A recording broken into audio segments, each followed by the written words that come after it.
तो हम लोग पढ़ रहे थे कॉपर का डिस्कशन। तो कॉपर का डिस्कशन में 3 स्टेप में हो गया था। ये चौथा स्टेप, ये जो महीने प्राप्त हुआ था, तो इस महीने को कहाँ ले जाते हैं? डेसिमल कन्वर्टर में। डेसिमल कन्वर्टर, तो डेसिमल कन्वर्टर में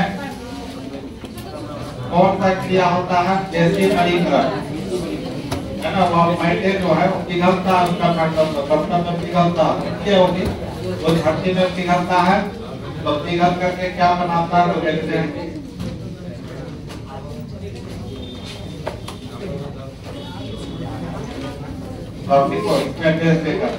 इस पॉइंट पे लीजिए। अब महीने को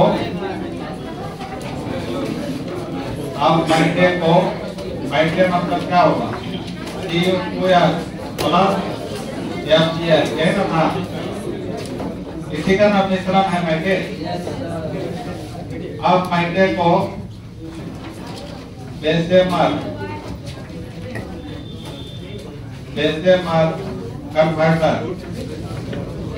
कन्वर्टर में ले जाया जाता है।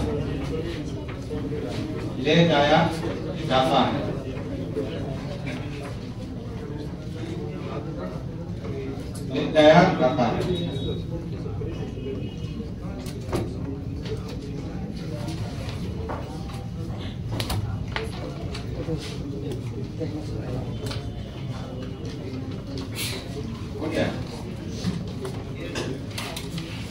तथा इससे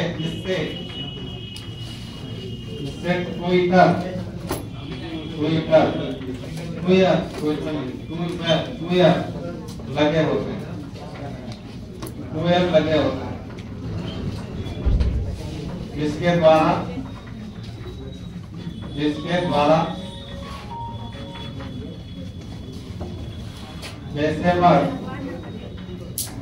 जिसके द्वारा डेसिमल कन्वर्टर में गर्म हवा का झोंका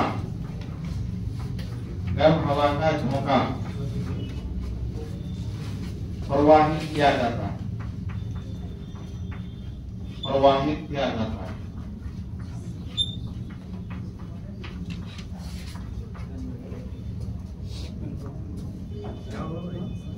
अब महीने को कहाँ डाला गया? डेसिमल कन्वर्टर, डेसिमल 30 हो गया, और उससे क्या लगा रहता है? कुयल, एक मशीन है, कुयल लगा रहता है। किससे? डेसिमल कन्वर्टर से। उसी कुयल से क्या दिया जाता है? गर्म हवा का झोंका। तो जब गर्म हवा देंगे तो महीने क्या होगा? पिघलेगा, नहीं होगा? तो पिघल करके क्या देगा?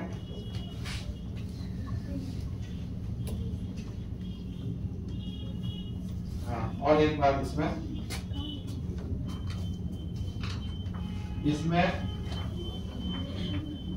बालू भी मिलाया जाता है।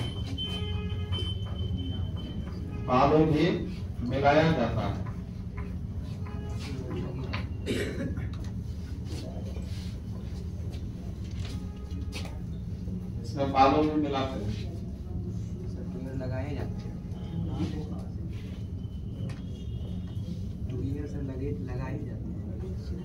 लगाए जाते हैं,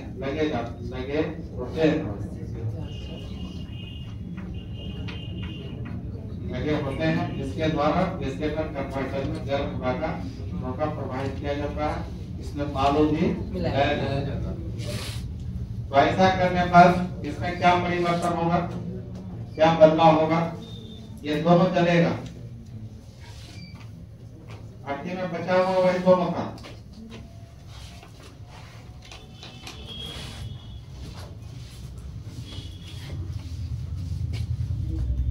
तो देखिए, तो पहले जब ये जलेगा भट्टी में तो क्या देगा? यह वो देगा प्लस, यह देगा। संतुलित है क्या?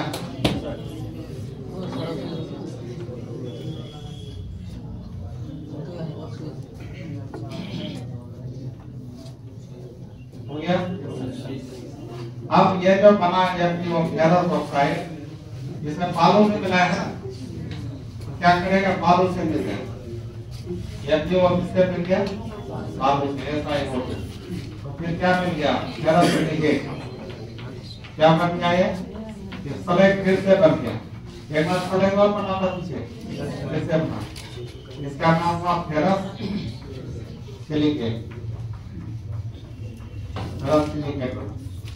फिर इसको बाहर फेंक के हल्का होता है, ऊपर तैरने लगता है, उसको निकाल कर अपना FeS जितना भी था भट्टी में सारा बाहर हो गया, खत्म हो गया। तो बचा क्या? देख लो सर, अब भट्टी में बचा क्या? डेसिमल कन्वर्ट करके क्या बचा? Copper plus sulphide. यदि चलेगा तो क्या देगा? CO2 देगा प्लस SO2 देगा। संतुलित करिए।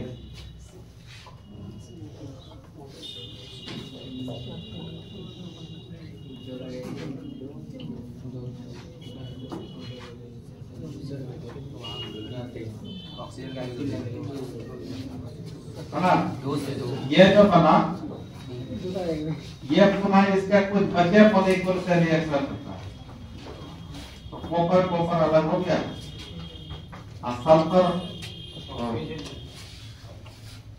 सल्फर ऑक्सीजन से मिलकर SO2, यही कॉपर तुम्हारा ऑक्सीजन अलग से कॉपर, यही कॉपर निकालना था। और ये कॉपर 98% शुद्ध होता है, 2% अशुद्ध मिला के रहता है। तो फिर से इसको प्योर किया जाता है। तो पहले इसमें होता है कॉपर का डिस्कशन हो गया।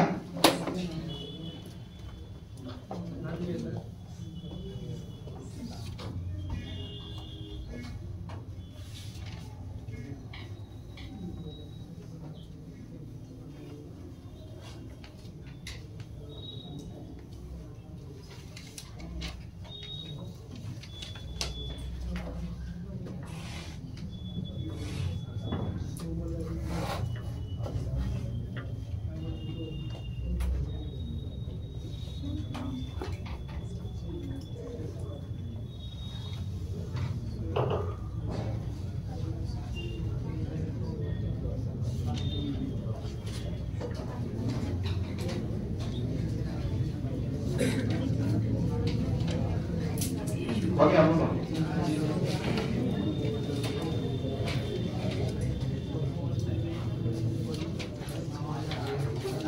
अब यहाँ कॉपर को आपको शुद्ध करना पड़ेगा। 2% गंदगी है ना, इसको शुद्ध करना पड़ेगा। तो 5वां लास्ट लेना है कॉपर का शुद्धिकरण, कॉपर का शुद्धिकरण। तो पता तुम लोग तो पढ़े होंगे, कॉपर धातु का शुद्धिकरण किस विधि से होता है? कॉपर धातु का शुद्धिकरण किस विधि से होता था? हाँ, विद्युत अपघट्य विधि। विद्युत अपघट्य विधि द्वारा कॉपर धातु का शुद्धिकरण होता था। एक अशुद्ध कैथोड देते थे और एक शुद्ध कैथोड देते थे। मुझे याद है वही चीज यहाँ बनाओ। तो देखो बच्चों, शॉर्टकट में लिखते हैं। और देखो क्या लिखेंगे। आप यहाँ पर अशुद्ध पहले से ये जो अशुद्ध कॉपर मिला हमको 98% क्या है? शुद्ध है, 2% गंदगी है। तो यही वो अशुद्ध कॉपर। अशुद्ध कॉपर को किस रूप में यूज करेंगे? एनोड के रूप में। और शुद्ध किया हुआ, पहले से शुद्ध किया हुआ कॉपर, शुद्ध कॉपर को किसमें यूज करते हैं? कैथोड के रूप में। और इसमें कॉपर सल्फेट का विलयन लिया जाता है, जो किसका काम करता है? इलेक्ट्रोलाइट का काम करता है। इलेक्ट्रोलाइट के रूप में कॉपर सल्फेट का विलयन लिया जाता है।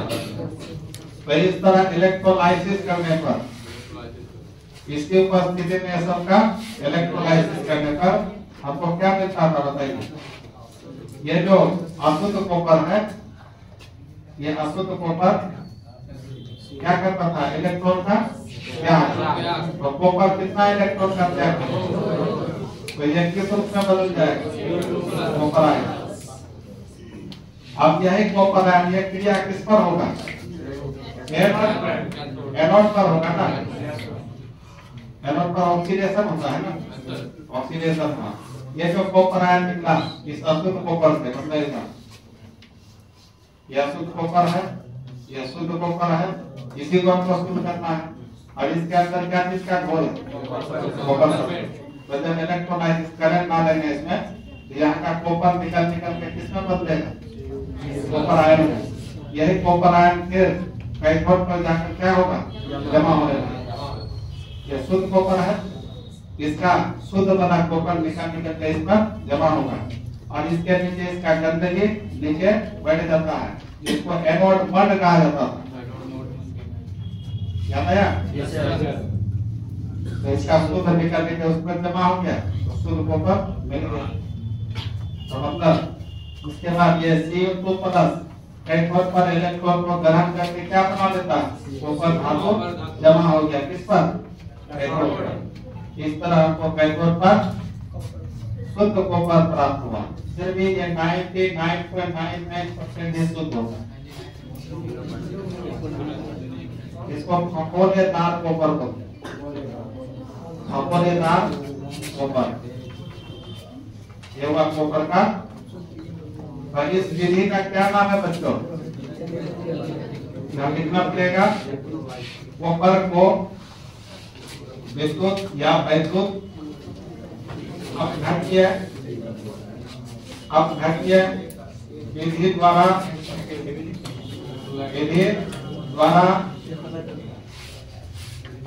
निम्नांकित तरीका से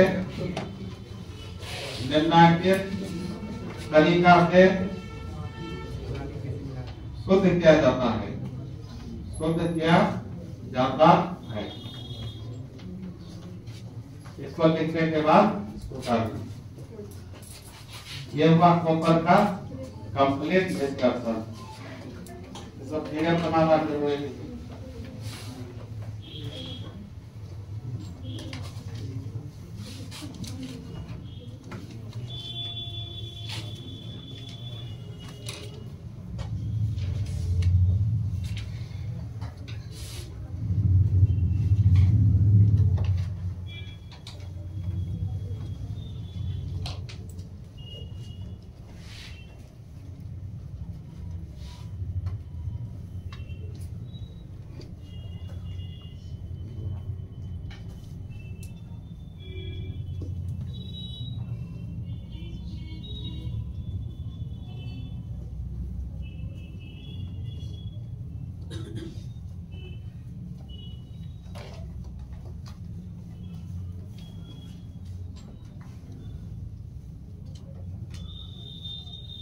वैद्युत अपघट्य विधि द्वारा किसके धातु को शुद्ध किया जाता था? याद है?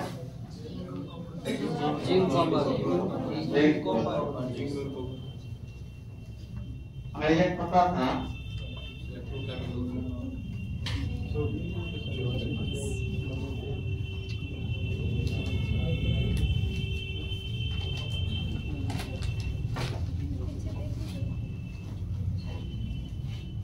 एक परीक्षा में साइनाइड मेथड हाइड्रोमेटलर्जी पूछता है। साइनाइड हाइड्रोमेटलर्जी, हाइड्रो धातु का जिसको बोलते हैं, इस विधि से किस धातु को शुद्ध किया? सोना और चांदी पूछता है।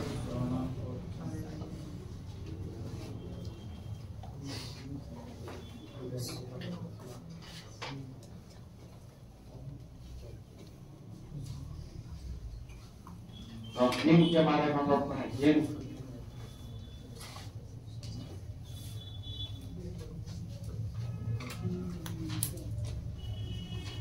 अब ये कॉपर का मुख्य कंपाउंड होता है कंपाउंड है आपका।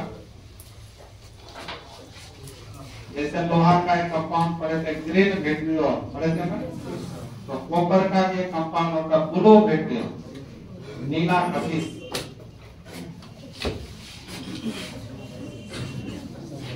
तो लिख लीजिए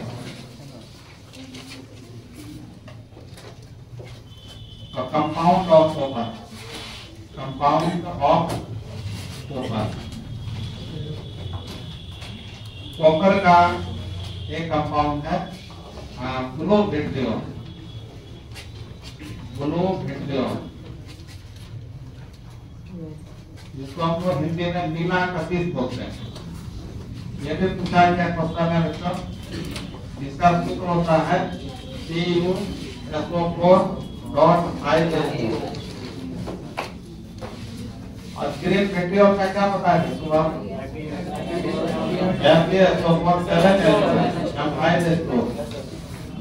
और इसका रासायनिक नाम क्या होगा? जल योजित कॉपर सल्फेट, जल योजित कॉपर सल्फेट। और ग्रीन विट्रियो का रासायनिक नाम क्या था? जल योजित फेरस सल्फेट। सब्जेक्टिव के लिए ये सिंगल साल्ट है कि डबल साल्ट है? Single salt. कॉपर सल्फेट एक ही साल्ट हुआ। और लोहा का एक कंपाउंड पड़े थे मोहर साल्ट, कैसा साल्ट है? Double salt.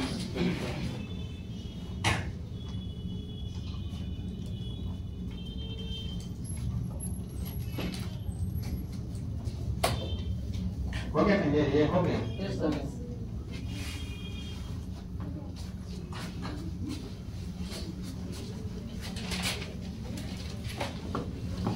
हम इस जिंक के बारे में थोड़ा सा जानकारी ले लीजिए।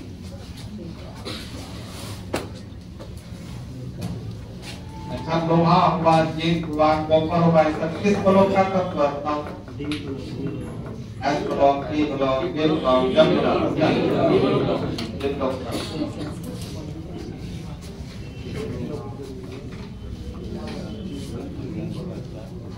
ये ब्लॉक या ब्लॉक का हम पढ़ेंगे। को जिंक का क्या सूत्र होता है? तो जिंक का परमाणु संख्या बताओ कितना है? परमाणु भार बताओ। परमाणु भार 67। ठीक है, इसका इलेक्ट्रॉनिक विन्यास बताओ।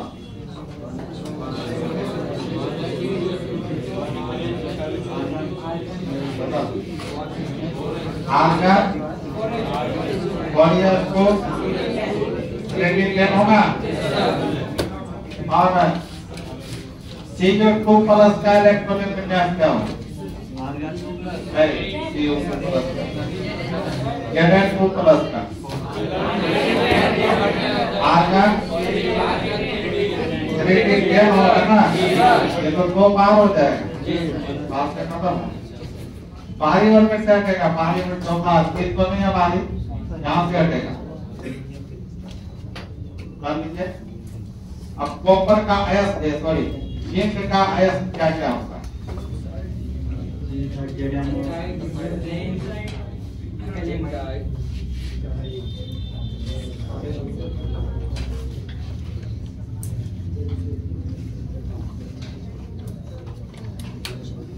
जिंक का अयस्क क्या क्या होता है?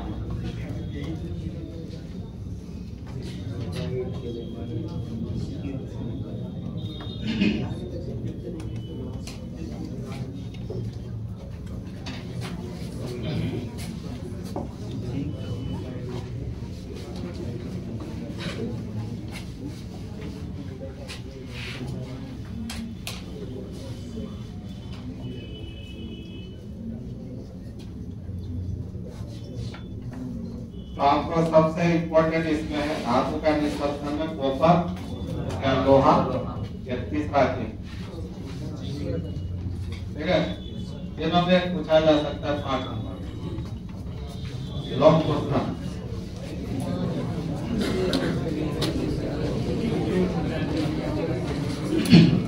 और आप देखिए जिंक का निष्कर्षण हेडलाइन में जिंक का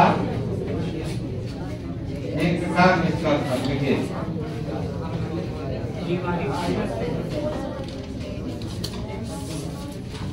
तो क्वेश्चन कैसे पूछेगा, जिंक का आयतन क्या है, जिंक का निष्कर्षण कैसे किया जाता है।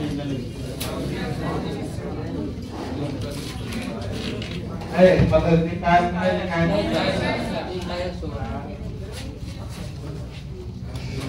जिंक का आयतन। तो पहला आयतन लोगों को जानता है इसका जिंक प्लेट। जिंक प्लेट होता है बोलो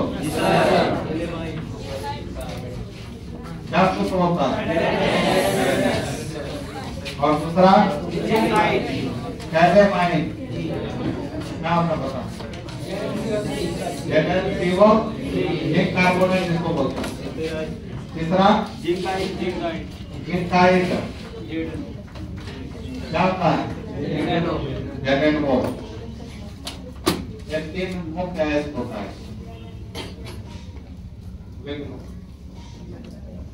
अब मुख्य आयन कौन होता है। लोहा का मुख्य आयन हेमेटाइट, कॉपर का मुख्य आयन कॉपरटाइट और जिंक का मुख्य आयन अल्युमिनियम का मुख्य आयन ऑक्साइड।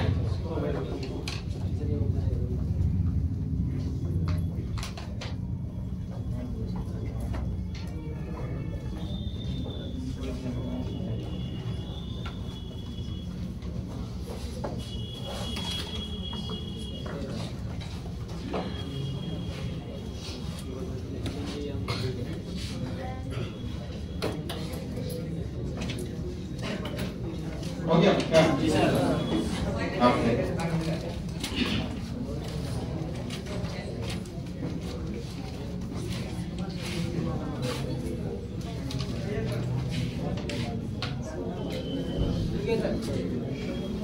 आप लिखे जिंक का निष्कर्षण देता है। क्या लिखोगे? जिंक का निष्कर्षण।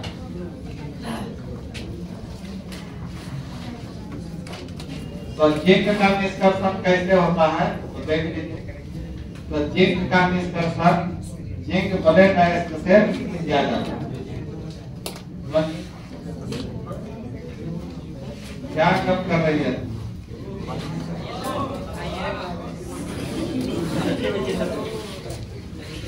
देखो जिंक का निष्कर्षण जिंक का निष्कर्षण जिंक ब्लेंड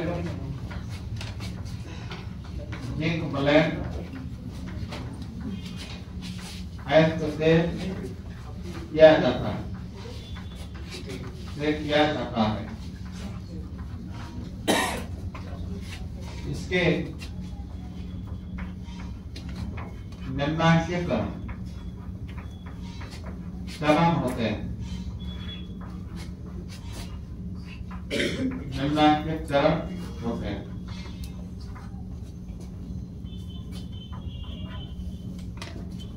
इससे पहला चरण क्या होगा? साधारण शुद्ध करना। तो बताओ जिंक का सल्फाइड को किस विधि से शुद्ध करें?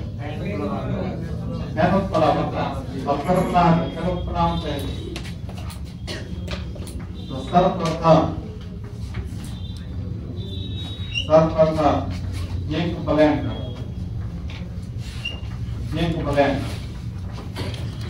आयस्क को हैंड फॉलोवन विधि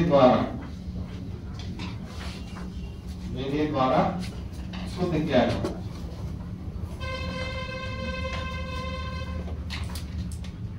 शुद्ध किया जाता है। हैंड फॉलोवन क्या है तो पढ़ाया हुआ है।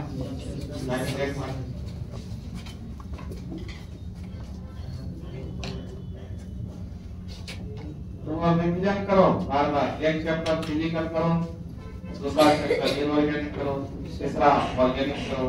इस तरह बारी बारी से रिवीजन करते रहो। आपको किसी विशेष ध्यान देना है, जहां न ध्यान करो कॉपी का, सब क्वेश्चन बन जाए। आज जो क्वेश्चन मैंने पढ़े हो ना, बर्बाद हो जाए। ऑब्जेक्टिव सब तुम्हारा कॉपी से ही ना है। कॉपी करोगे अपने बनेगा ऑब्जेक्टिव। कॉपी में बना हुआ नहीं पूछता है कहां से हुआ, कैसे हुआ।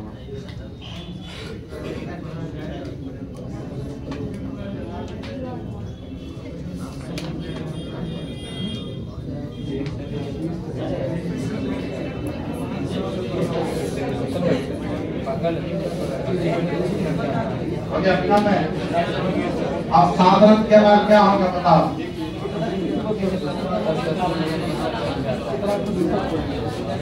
अच्छा एक बात बता बच्चा है, मेरा आता नहीं तो ये सल्फाइड है ना, इसका जारण होगा कि निस्तापन होगा? जारण होगा। क्या होगा? जारण होगा। इससे पीछे कॉपर पायराइड का भी क्या होगा? जारण। उसमें भी सल्फर था, बल्कि और दूसरा जो प्रोसेस होगा जारण। जारण क्या मर जाए, इसको इंग्लिश में क्या कहते हैं? रोस्टिंग। रोस्ट करना। देखो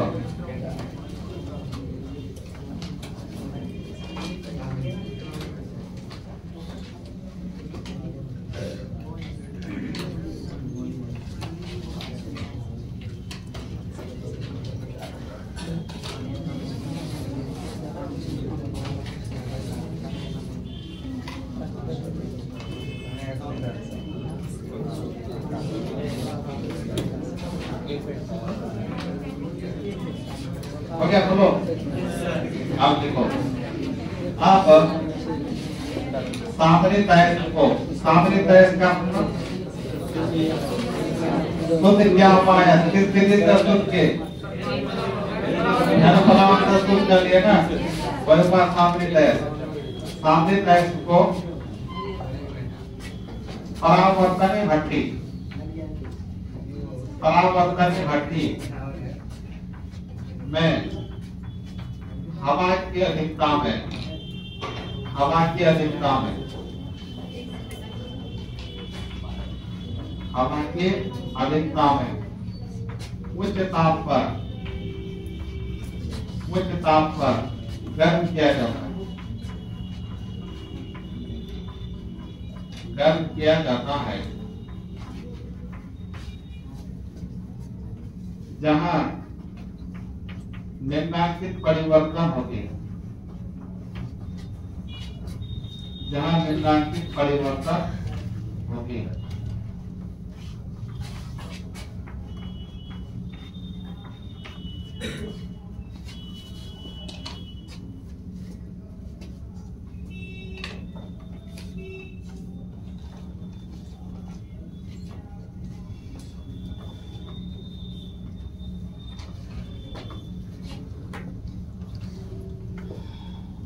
अब सामने तैस को परावर्तन भट्टी में हवा की अधिकता में उच्च ताप पर गर्म किया जाता है, जहाँ निम्नांकित परिवर्तन होते हैं।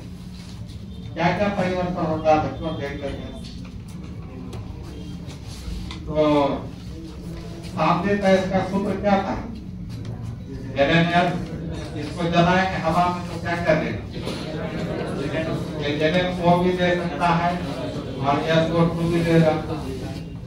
कुछ जो है जल करके जिंक सल्फेट भी बना देता है, समझ गए?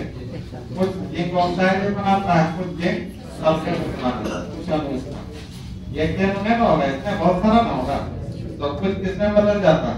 जिंक ऑक्साइड, और कुछ किसमें बदल जाता है? Zinc sulphate. और ये जिंक सल्फेट जो है पुनः टूटता है, मतलब पिघल जाता है। जिंक सल्फेट पुनः पिघल जाता है। तो जिंक सल्फेट पिघल करके क्या क्या देगा? NO देगा, SO2 देगा, NO देगा, SO2 देगा। इतना पता उतार दीजिए। संतुलित है?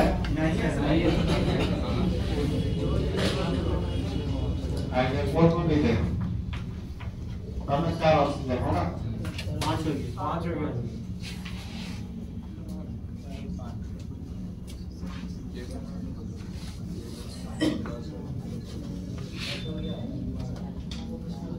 यहाँ देखिए 2 लगा पे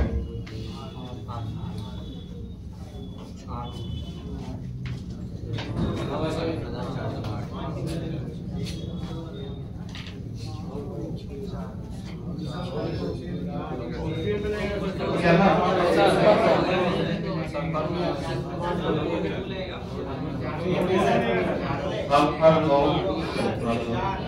जिंक 2 ऑक्सीजन 8 2 नॉन चार्ज बदलना अब इसका है ना ऊपर वाला है क्या 2 लगा हो गया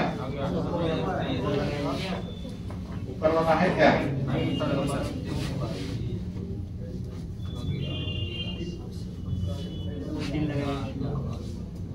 अब सब तो हो गया तो जिंक सल्फाइड जिंक बने किसमें बदल गया जिंक ऑक्साइड में बदल गया अब बताओ मेटल का धातु ऑक्साइड मेटल का ऑक्साइड प्राप्त हो गया तो मेटल का ऑक्साइड को ऑक्साइड में बदलने के लिए क्या करना पड़ता था ये तीसरा प्रोसेस इसमें प्रज्वलन होगा प्रज्वलन मतलब स्मेल्टिंग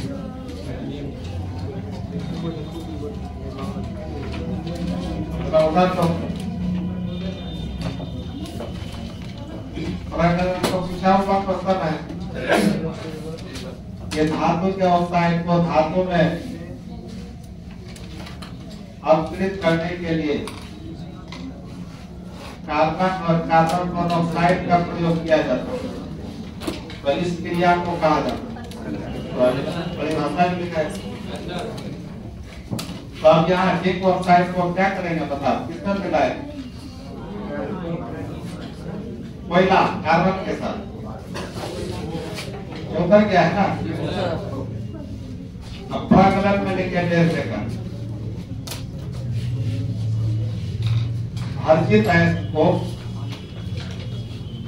अयस्क में कौन आ गया बताइए Zn कौन आ हर्जित अयस्क को कोक के साथ मिलाकर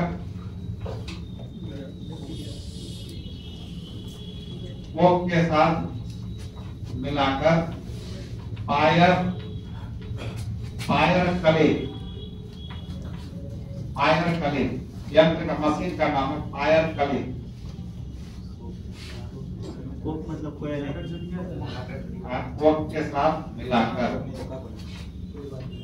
कोक के साथ मिलाकर पायर कली रिकॉल में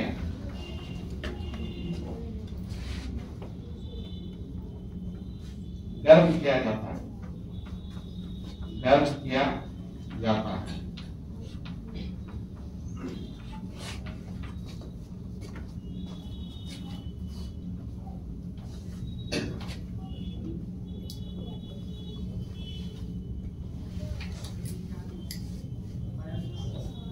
ओके जहां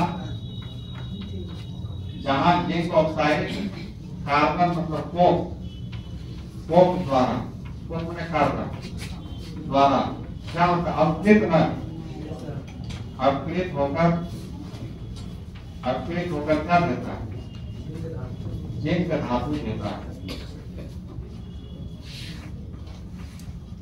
जिंक धातु देता है ये सभी चीजें Zn-O है +C कार्बन कितना मिलेगा बताइए Zn अलग कार्बन मोनोऑक्साइड अलग बन गया ये जिंक धातु हमको मिल गया तो जिंक का डिस्कशन ये छोटा मिली था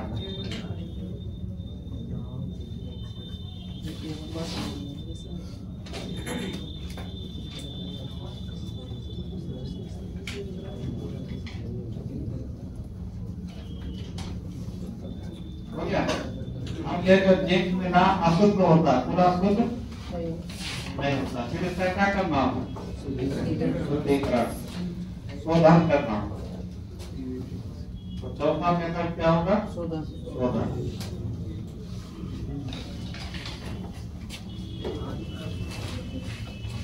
अब बताइए जिंक का शोधन शुद्धिकरण किस विधि से करेंगे? है ना, वैद्युत अपघटन विधि द्वारा। वैद्युत अपघटन विधि से होगा। लिखो अब प्राप्त अशुद्ध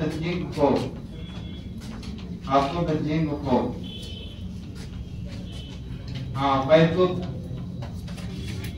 वैद्युत अपघट्य, जिसको इलेक्ट्रोलाइसिस बोलते हैं, वैद्युत अपघट्य विधि द्वारा क्या करते हैं? बोलो। शुद्ध किया जाता है, शुद्ध किया जाता है, शुद्ध किया जाता है।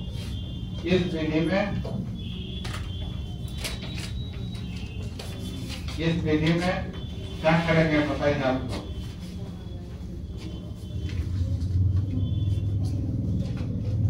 इस विधि में क्या करें बोलिए आप?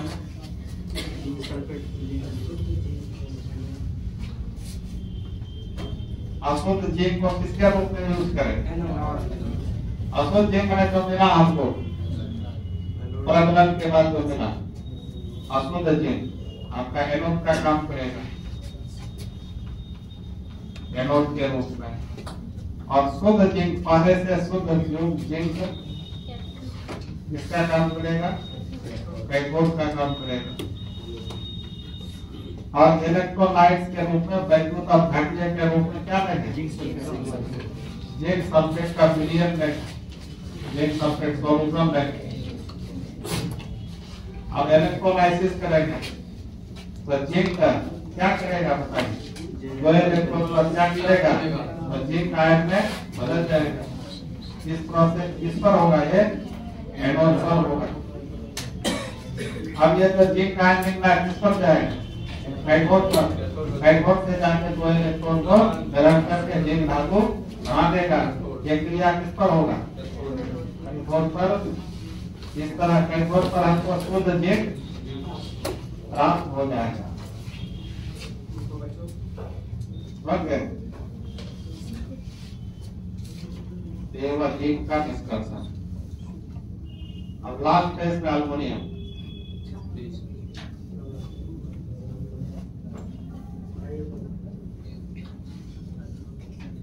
अच्छा, जिंक का ये कंपाउंड होता है, देख लो।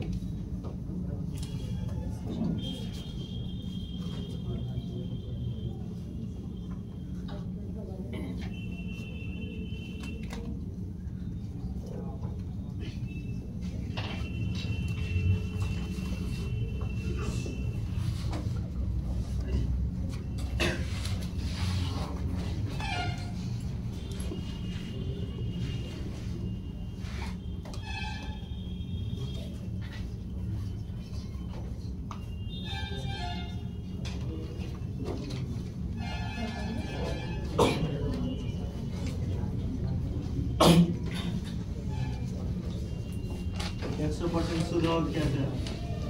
मैं 100% बताएंगे उसका 99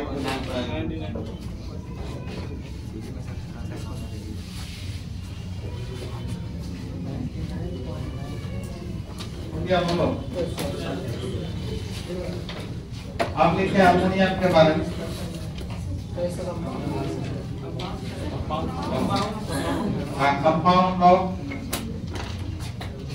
कंपाउंड ऑफ जिंक। तो जिंक का कंपाउंड होता व्हाइट विट्रियो, व्हाइट विट्रियो। इसका सूत्र होता है ZnSO4 7H4।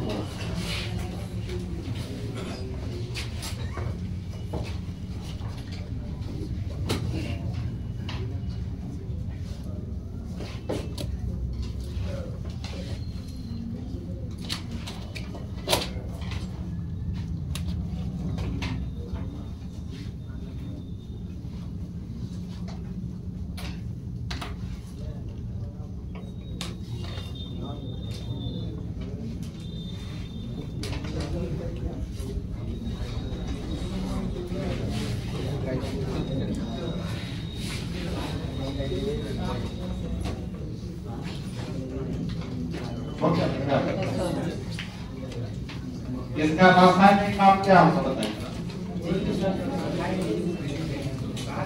इसको हिंदी में क्या कहेंगे? उजला कशिश। क्या कहेंगे? उजला कशिश।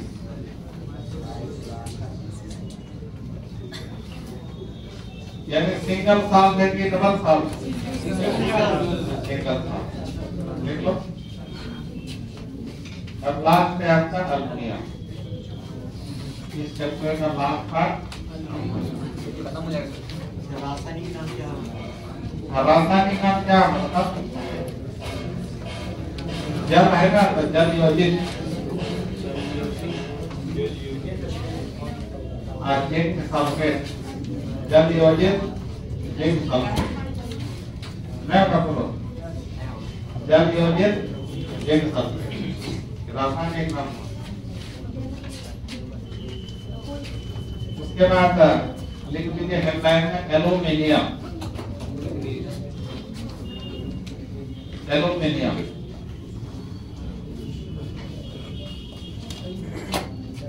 एल्यूमिनियम किस ब्लॉक का मतलब बताओ?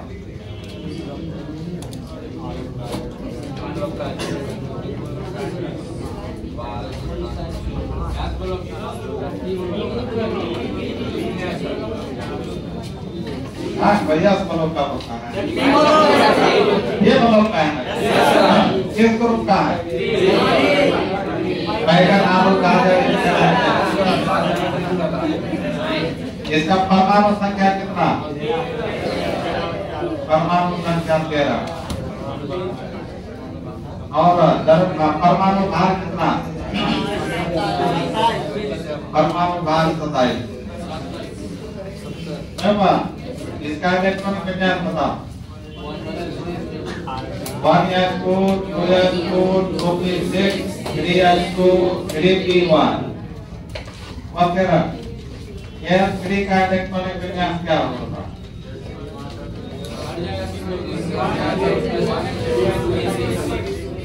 तीन घटाएंगे तो दो यहाँ से खत्म।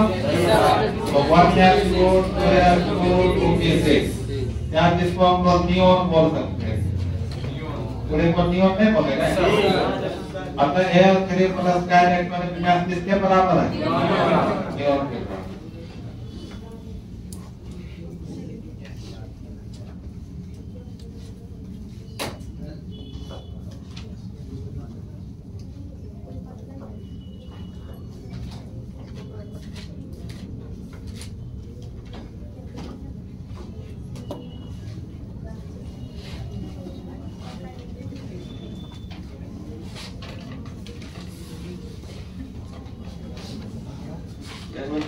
कई जन्मों के बाद है, कई जन्मों के बाद नजर आ रहा है।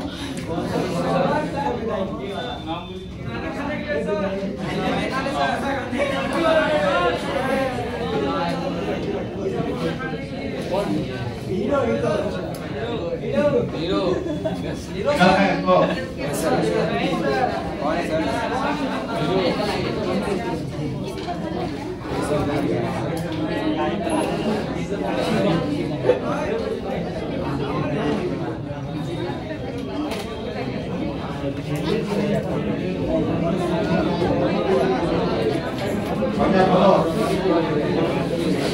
बाद अब हार्मोनियम का आयात क्या क्या होता है? देखो अब बात हो हार्मोनियम के आयात, हार्मोनियम के आयात बता, तुमको बता क्या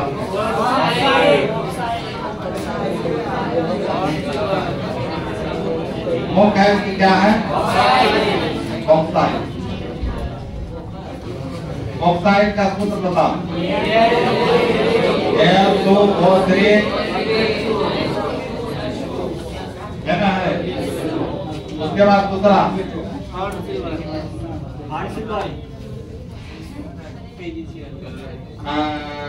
कोरंडम। कोरंडम का बताओ। Al2O3 आगे बताओ।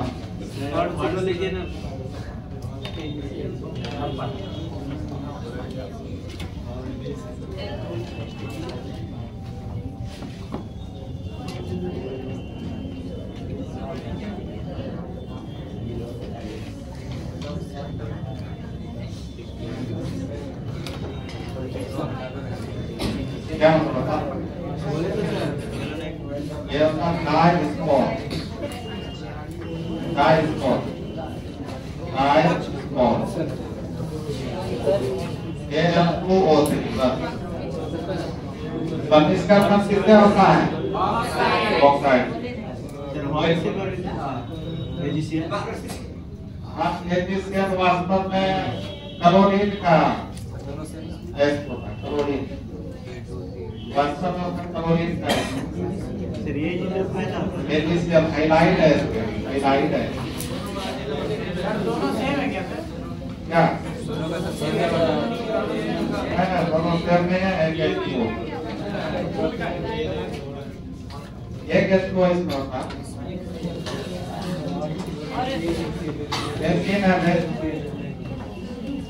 अब लिखो अल्युमिनियम का निष्कर्षण। हेडलाइन में क्या लिखोगे? अल्युमिनियम का निष्कर्षण।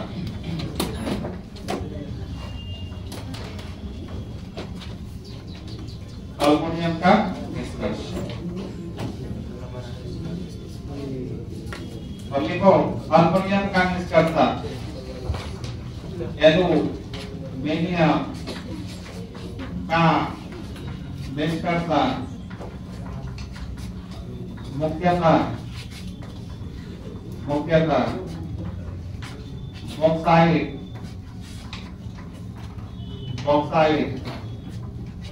अयस्क से किया जाता है। बॉक्साइट का सूत्र हो गया Al2O3 से किया जाता है, से किया जाता है। इसके निम्नलिखित चरण, इसके निम्नलिखित चरण है, होते हैं। ओके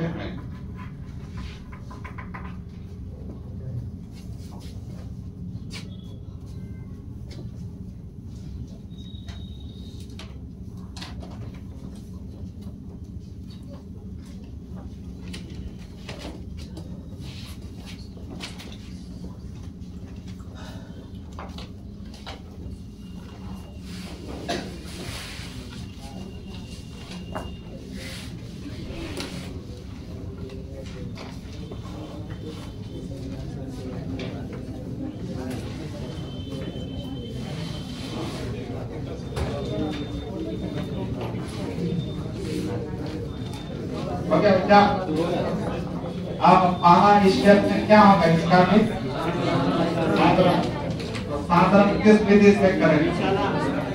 हाँ, बॉक्साइट है इसका साधारण निष्कालन विधि द्वारा। लिखो बॉक्साइट सर्वप्रथम बॉक्साइट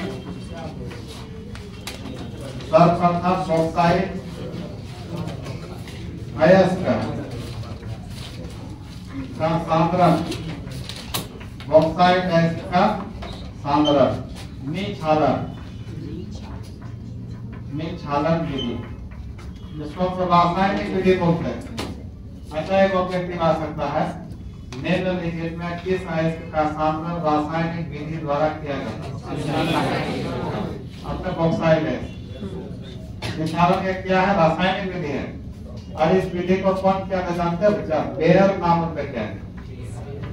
बेयर विधि लिख दो ब्रैकेट। ऑब्जेक्टिव आ सकता है, बेयर विधि द्वारा किस अयस्क का सांद्रण किया जाता है? बॉक्साइट। निक्षालन विधि द्वारा किया जाता है। इसके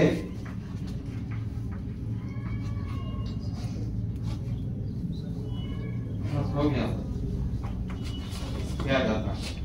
दूसरा, अब बताओ अल्युमिनियम धातु को किस विधि द्वारा प्राप्त किया जाता था? कोई बता सकता है?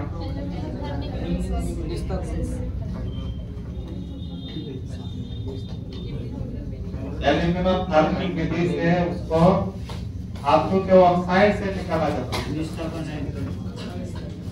देखो ये हम लोग करे थे इलेक्ट्रोलाइटिक रिडक्शन, इलेक्ट्रोलाइटिक रिडक्शन, जिसको इलेक्ट्रोमेटलर्जी बोला गया। मान लिखा है कि alkali metal, alkaline metal, aluminium धातु को इस विधि से प्राप्त किया जाता है। इसलिए यहाँ पर होगा क्या, इलेक्ट्रोलाइटिक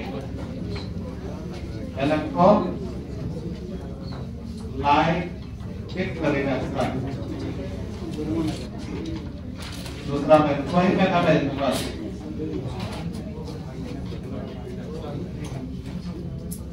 इलेक्ट्रोलाइटिक रिडक्शन का मतलब इलेक्ट्रोलाइसिस क्रिया कराना। कौन क्रिया कराना है? इलेक्ट्रोलाइसिस। ये इलेक्ट्रोलाइसिस क्या है तो पढ़े हुए हो, इसका पूरा मास्टर बन गए हो।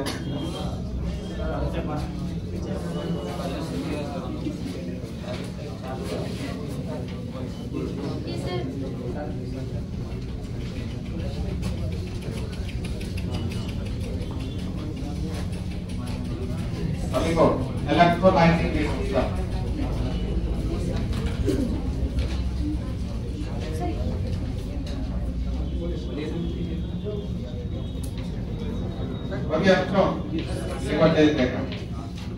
अब सामरिक अयस्क को, सामरिक अयस्क में कौन आ गया? ऑक्साइड।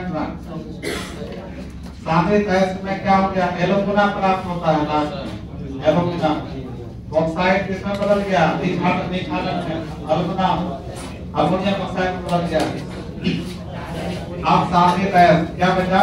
Al2O3 को क्रायोलाइट के साथ मिलाकर, क्रायोलाइट के साथ मिलाकर, अच्छा क्रायोलाइट का सूत्र पता है? जी सर। हाँ हाँ, ये अल्युमिनियम का भी ऐसे बोल सकते हो, क्रायोलाइट अल्युमिनियम का भी ऐसे बोल सकते हो। अब सामने से इसको क्रायोलाइट के साथ मिलाकर बिल्कुल अब घटिए सेल, बिल्कुल अब घटिए सेल में बिल्कुल अब घटक कराया जाता है, कराया जाता है। इसके फलस्वरूप या इसके कारण कैथोड पर अल्युमिनियम धातु प्राप्त होती है, प्राप्त होती है।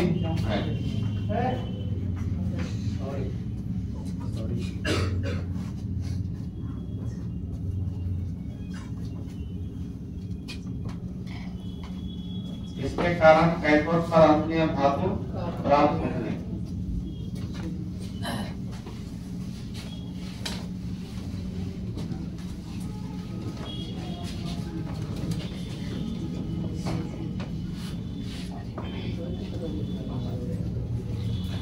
आप बता, अल्युमिनियम ऑक्साइड को पिघला दिया गया, इसमें हम इलेक्ट्रोलाइसिस करेंगे, इसका किसमें टूटेगा बता? Al3+O2 ये टूटेगा, Al3+O2 संतुलित करो। अल्युमिनियम 2 बार है, 2 से गुना, ऑक्सीजन 3 बार है। अब ये किस पर जाएगा?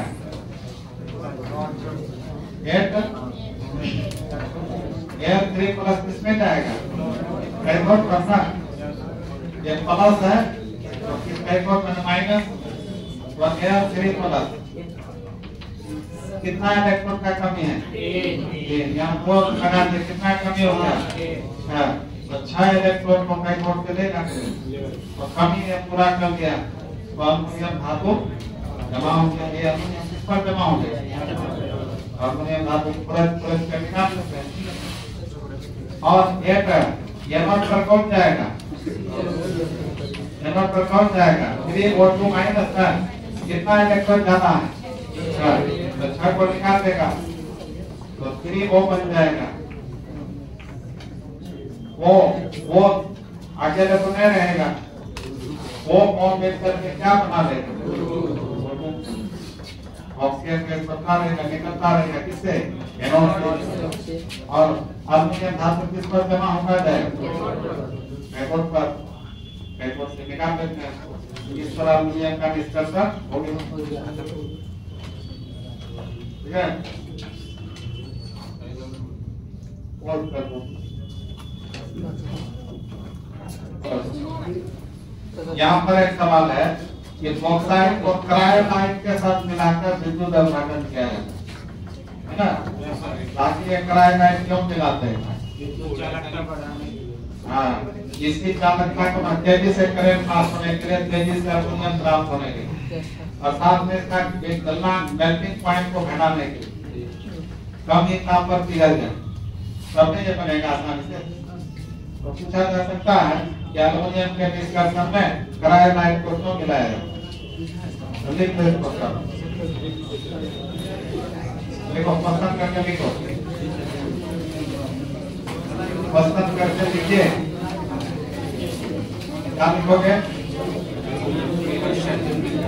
एल्युमिनियम, एल्युमिनियम के निष्कर्षण में, एल्युमिनियम के निष्कर्षण में क्रायोलाइट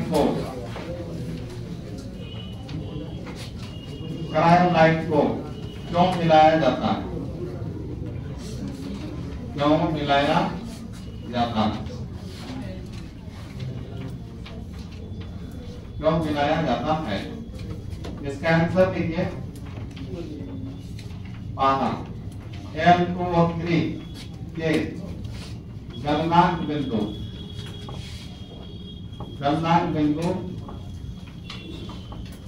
में कमी लाने के लिए, पहला कारण हुआ, दूसरा कारण हुआ L2O3 की चालकता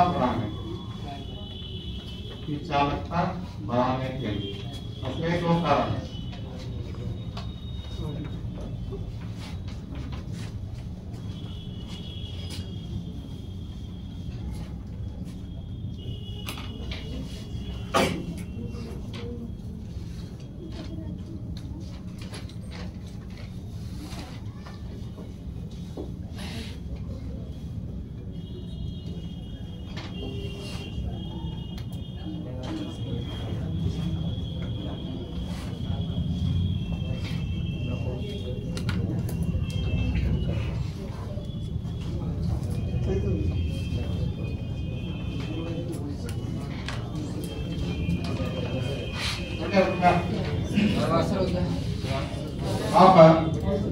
आप सुनो, ये तो अल्युमिनियम को निष्कासित करने का पेयर विधि पर है, वो पेयर, और क्या अल्युमिनियम को निष्कासित करने का विधि है, वो तो पूछेगा नहीं आपको, यही पूछेगा कौन कौन विधि है जहाँ ऑब्जेक्टिव में आ जाता है।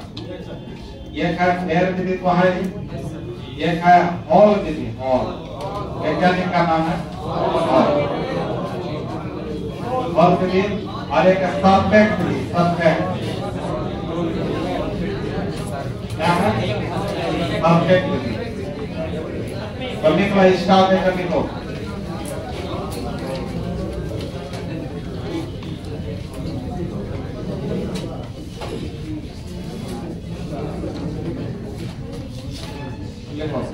अल्युमिनियम को निष्कासित करने का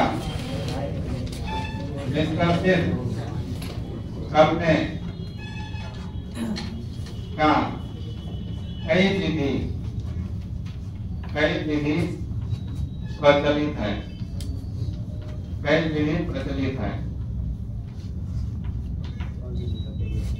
एक बार पेयर विधि जो हम लोग पढ़े,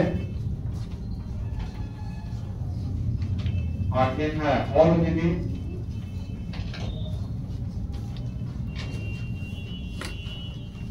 और एक है सरफेस विधि।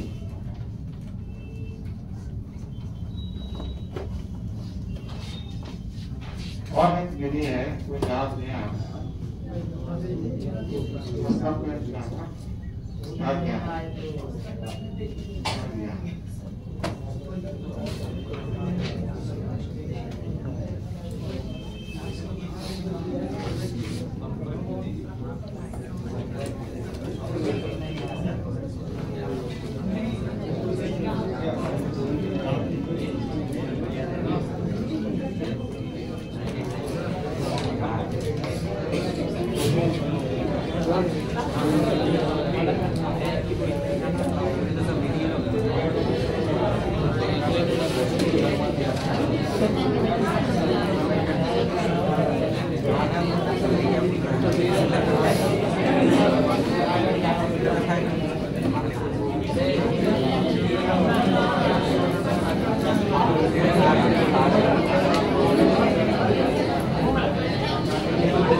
इसी पर एक क्वेश्चन पूछा है, ये अलग टाइप का विधि है, क्या याद क्या है? क्वेश्चन में है तो सुनो, यदि पढ़ोगे क्वेश्चन में यदि मिलेगा इस विधि द्वारा किस धातु का निष्कर्षण, तो ऑप्शन में अल्युमिनियम दिया रहेगा, इसी को मापना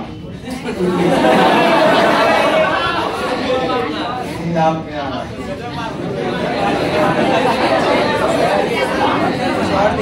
क्वेश्चन में क्या बात बोल रहे हैं? हर जगह नहीं,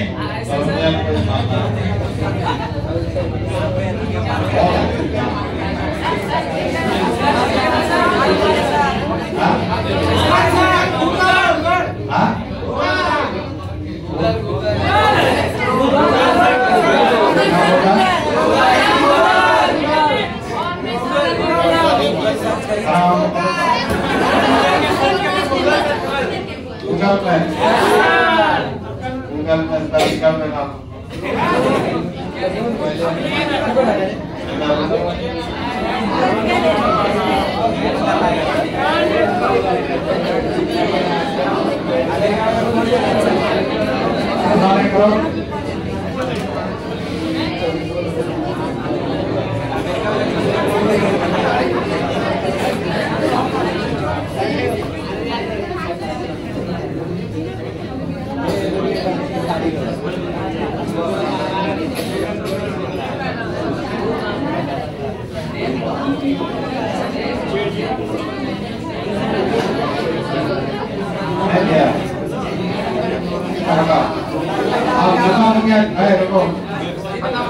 अल्युमिनियम का कंपाउंड,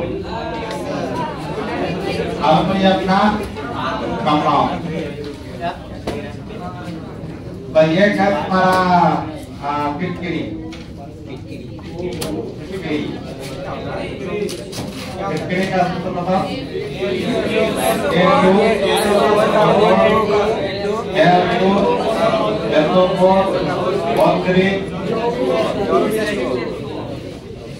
है ना?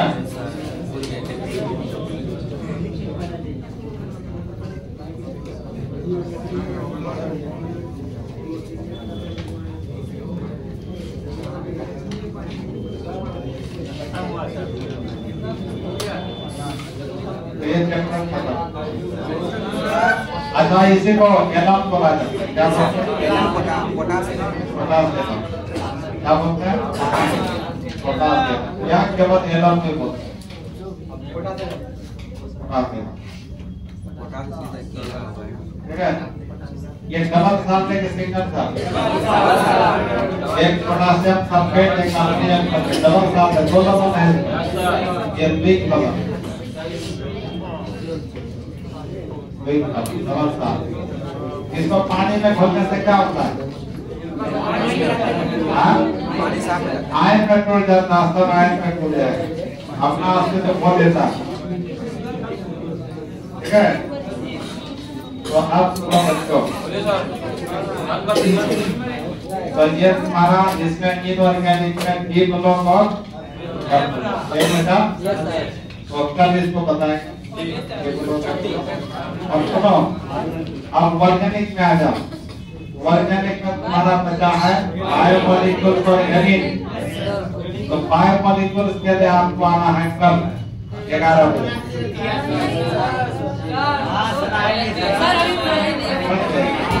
हमारा अभी पढ़ा देते हैं, पुराने हो पाएगा। सुनो, कल 11 बजे यदि आओगे तो 1.5 घंटा में खत्म हो जाएगा। वैसे तो खत्म नहीं होगा, कब कितना ही पढ़ोगे खत्म नहीं होगा, लेकिन तुम्हारे लिए जो जरूरी है बताते। और शाम का क्लास 3 बजे से होगा, ठीक है? तो शाम में आपको क्या है, शाम में बताएंगे एमिन वाले, उसके बाद डी ब्लॉक, एफ ब्लॉक और लास्ट में सरफेस केमिस्ट्री का आपको नोट्स देंगे। आपको साम लिखना नहीं है, सामने में रहेगा, हम सिर्फ समझाते जाएंगे।